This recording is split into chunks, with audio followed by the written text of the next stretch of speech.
So hey guys, welcome back in YouTube channel Nikku Chaudhary reaction. मैं हूं नताशा। आज हम बात करेंगे हिमांशी और ऋषि के बारे में।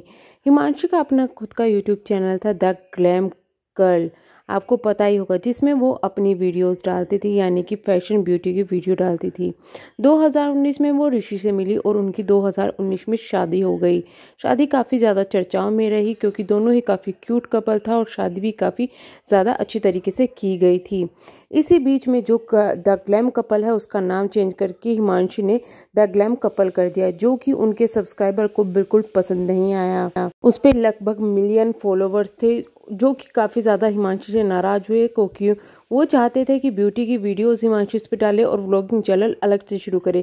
लेकिन हिमांशी ने ये डिसीजन ना लेकर अपना खुद का डिसीजन लिया, जिसमें उन्होंने अपने चैनल में ऋषि को भी ऐड कर लिया, यानी कि चैनल का पूरा सिनेरियो ही चेंज कर दिया।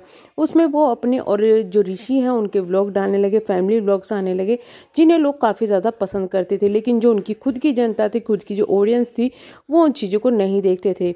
हालांकि इस वक्त भी हिमांशी की जो फ़ैन फॉलोइंग है और जो इनके हस्बैंड है ऋषि की फ़ैन फॉलोइंग बढ़ती चली गई, उनके सब्सक्राइबर बढ़ते चले गए। लोग इनको एक परफेक्ट कपल भी कहते थे क्योंकि ये हमेशा दोनों ही एक साथ काफ़ी खुश लगते थे, परफेक्ट लगते थे और काफ़ी चीज़ों की प्लानिंग साथ में करते दिखाई देते थे।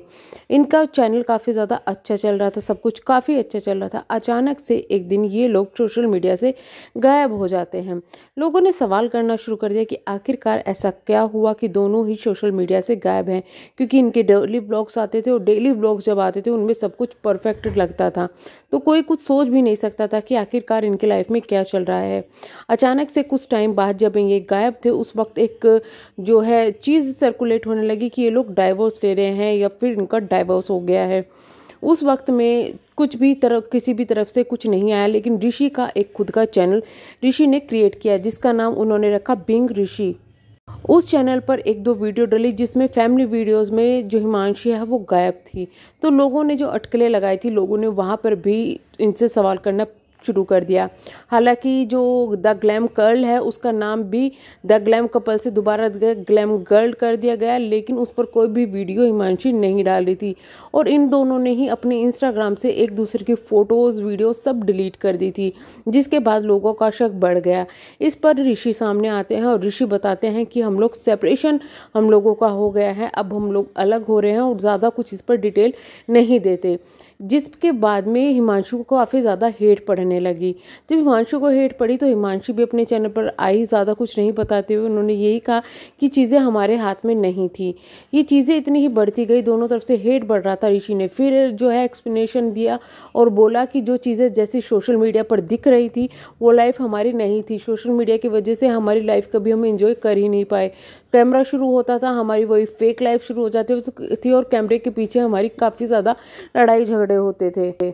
यानी कि जो कि सोशल मीडिया की चकाचौंध थी, उसकी वजह से हिमांशी और ऋषि का रिश्ता काफ़ी ज़्यादा खराब हो गया था। जो एक परफेक्ट कपल दिखते थे वो परफेक्ट अंदर से नहीं थे। आपको बता दें, हिमांशी ने और ऋषि ने खुद अपनी लव स्टोरी के अंदर ये बताया था कि ये लोग एक क्लब में मिले थे और जहाँ भी ये मिले थे तो हिमांशी को पहली नज़र में ही ऋषि काफ़ी ज़्यादा पसंद आए थे, क्योंकि हिमांशी का मानना है था कि जो स्मार्ट बॉयज़ होते हैं उनमें एटीट्यूड होता है, लेकिन ऋषि ऐसे नहीं थे, उनको वो डाउन टू अर्थ लगे। लेकिन फिर ऐसा क्या हुआ कि शादी के कुछ टाइम बाद ही इनके रिश्ते में इतनी ज़्यादा खटास आ गई, जिसका इन्होंने सारा दामोदर सोशल मीडिया पर छोड़ दिया था और कहा कि हमारी मेलजोल नहीं हो पाई, जिस पर हिमांशु को काफ़ी ज़्यादा हेट पड़ने लगी। इतना ही नहीं, कुछ न्यूज़ ऐसी भी आई जिसमें ऋषि के ऊपर काफ़ी गंदे गंदे ब्लेम्स लगाए गए। फिर दोनों सोशल मीडिया से कुछ टाइम के लिए गायब होते हैं और फिर दोनों एक साथ में दिखाई देते हैं कि अब हमारा पैचअप हो गया है और हमने एक दूसरे की जो चीज़ें थी उनको सबको सॉल्व कर लिया है। लेकिन फिर भी ये सब चीज़ें होने के बाद में भी, इनकी लाइफ में सब कुछ सही चलने के बाद में भी ये सोशल मीडिया से गायब नहीं हुए। यानी कि सोशल मीडिया की वजह से इनका रिश्ता खराब हुआ था, बट इन्होंने फिर से वही गलती, रिश्ता खराब दोबारा से जब रिश्ता सही हुआ फिर से वही गलती शुरू कर दी और इन्होंने बिंग ऋषि पर डेली अपने व्लॉग्स डालने शुरू कर दिए, जिसकी वजह से इनका जो रिश्ता है वो अंदर ही अंदर फिर से सोशल मीडिया के कगार पर आ गया, जो कि बाहर से सिर्फ परफेक्ट दिख रहा था। इसी बीच कुछ लोगों ने ये कहा कि ये तो नाटक कर रहे थे, सिर्फ बिंग ऋषि चैनल चलाने के लिए इनको द ग्लैम कपल से बिंग ऋषि पर आ रहा था, सिर्फ इस वजह से नाटक कर रहे थे, बल्कि ये दोनों पहले से ही एक साथ थे, अलग हुए ही नहीं। इसी बीच में जब सब कुछ सही चल रहा था और इस बीच में हिमांशी की सिस्टर की मैरिज होती है। मैरिज होने के कुछ टाइम बाद ही, लगभग 1 हफ्ते बाद ही, अचानक से फिर से दोनों सोशल मीडिया से गायब हो जाते हैं, यानी कि ऋषि और जो हिमांशी है वो गायब हो जाते हैं।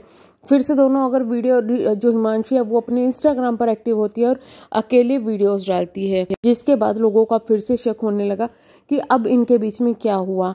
काफ़ी कुछ टाइम बीतता चला गया। उसके बाद में जो ऋषि हैं वो सामने आए। ऋषि ने कहा कि अभी मैं बहुत ज़्यादा परेशान चल रहा हूँ, इंक्लूडिंग ऋषि ने अपना घर बार छोड़कर वो बाहर रहने लगे, कहीं शिफ्ट हो गए अकेले में। टाइम बीता और ऋषि अपने घर वापस आ गए। चीज़ें बीत रही थी लेकिन दोनों ही तरफ से कुछ चीज़ें सामने नहीं आई। तब ऋषि का एक बयान आता है जो कि हिमांशी के बिल्कुल खिलाफ होता है। ऋषि बोलते हैं कि हिमांशी ने मेरे पेरेंट्स पर काफ़ी गंदे ब्लेम्स लगाए हैं जो कि मुझे बिल्कुल बर्दाश्त नहीं हुए हैं। यानी कि सिंपली तब भी जो हिमांशी है वो सामने नहीं आई और ऋषि ने सामने आकर काफ़ी कुछ ब्लेम इनके ऊपर लगा दिए, जिसके बाद में भी जो हिमांशी है वो सामने नहीं आई।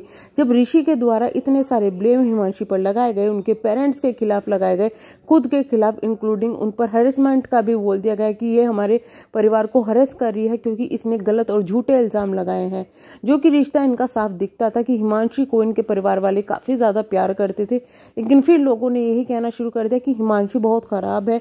इस पर हिमांशी को काफ़ी गंदे वाली हेट पड़नी शुरू हो गई। फिर भी हिमांशी ने कोई बयान नहीं दिया, कुछ नहीं आया। टाइम बीतता चला गया। इसके बाद में जब एक केस होता है इंडिया के अंदर जिसमें एक व्यक्ति की मृत्यु हो जाती है सिर्फ इन केसेस की वजह से, तलाक की वजह से, उसका ही उदाहरण लेके वहां पर अपने आप को खड़ा करके ऋषि फिर से अपने एक चीज बताते हैं कि भाई मेरे साथ भी ये चीजें हो रही है। सब कुछ वो बताते हैं लेकिन फिर भी उसके बाद में हिमांशु को काफ़ी ज़्यादा हेट पड़ने लगा। लेकिन फिर भी हिमांशु कुछ नहीं बोलती, यानी कि इतनी चीज़ें हुई लेकिन हिमांशु की तरफ से कोई बयान ना आने की वजह से काफ़ी ज़्यादा हेट पड़ने लगा हिमांशु को। इतना ही नहीं, 2 पक्षों में लोग बट गए। कुछ लोग हिमांशु का साथ दे रहे थे कि अगर हिमांशु नहीं बोल रही है तो इसका मतलब ये नहीं है कि वो गलत है। कुछ लोग बोल रहे थे कि दोनों तरफ की बात जब सुन लेंगे उसी के बाद में हम फैसला लेंगे कि कौन सही है कौन गलत है। और कुछ लोग सिर्फ और सिर्फ जो ऋषि हैं उनका साथ दे रहे थे। यानी कि पब्लिक भी अब 3 चीज़ों में बट चुकी थी। जहाँ पर एक तरफ हेट पड़ रहा था हिमांशु को, वहां पर अब लोगों को ये चीजें समझ में आने शुरू हो गई कि अगर हिमांशी नहीं बोल रही है, उनका पक्ष वो नहीं रख रही है, तो उनका पक्ष रखने से पहले, उनकी चीजें सुनने से पहले किसी भी फैसले पर जाना बहुत गलत है। हालांकि हमने खुद इनके व्लॉग्स में देखा कि जब हिमांशी और ऋषि का बीच में रिश्ता खराब हुआ था तो इनके पेरेंट्स है जो ऋषि के, वो चाहते थे कि हिमांशी वापस आ जाए, इंक्लूडिंग इनकी बहन ने इनसा रिश्ता तक खत्म कर लिया था। और जब ये सब चीजें दोबारा हुई तो इनकी फैमिली काफी ज्यादा खुश थी कि ये लोग साथ में आ गए। लेकिन हिमांशी के द्वारा इनके ही पेरेंट्स पर इल्ज़ाम लगाए गए हैं, ऐसा ऋषि का कहना है। पर इनमें कितनी सच्चाई है अभी वो नहीं कह सकते क्योंकि कुछ भी हिमांशी की तरफ से बयान नहीं आ रहे हैं। लेकिन जो ऋषि कर रहे हैं उसकी वजह से अब ऋषि को भी काफ़ी ज़्यादा हेट पड़ने लगा है। अब इतना ही नहीं, ऋषि की जो कोर्ट की तारीख है वो भी लगनी शुरू हो गई है, तो इस पर भी अब ऋषि वीडियोस बना रहे हैं और यही कह रहे हैं कि भाई किस्मत है। वहाँ पर भी उनके जो पेरेंट्स हैं उनका काफ़ी पॉजिटिव एटीट्यूड दिख रहा है इन चीज़ों में, कहीं भी ऐसे नेगेटिविटी नहीं फैला रहे हैं वो हिमांशी के खिलाफ। लेकिन जो भी चीज़ें हुई है उसके बाद हिमांशी को काफ़ी ज़्यादा हेट पड़ी है। पर हिमांशी अब तक चुप क्यों है, वो बोल क्यों नहीं रही? शायद जो कानूनी प्रक्रिया चल रही है उनकी वजह से नहीं बोल रही है। लेकिन जिस तरीके से बार बार ऋषि के द्वारा हिमांशी पर गलत इल्ज़ाम लगाए जा रहे हैं, लगाई जा रही है, उनसे तो ऐसे ही लग रहा है कि अब सिर्फ और सिर्फ जो ऋषि है वो इमोशनल एंगर क्रिएट कर रहे हैं और हिमांशी के खिलाफ एक हेट फैला रहा है। जबकि ये वही हिमांशी है जिसने अपने चैनल को भी द ग्लैम गर्ल की जगह द ग्लैम कपल कर दिया था और अब उसके बारे में भी नहीं सोची थी।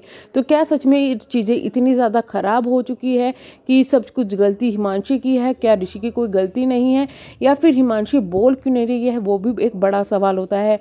लेकिन फिर भी हम ये कहेंगे कि सोशल मीडिया की चकाचौंध में सिर्फ सोशल मीडिया पर जब ये रिश्ते आ जाते हैं तो इसी तरीके से खराब होते हैं। अगर इनका जब सेपरेशन होने के बाद में दोबारा ये लोग साथ में आए थे तभी ये थोड़ी दूरी बना लेते सोशल मीडिया से, तो शायद ये चीज़ें दोबारा ना होती। तो आपकी क्या राय है?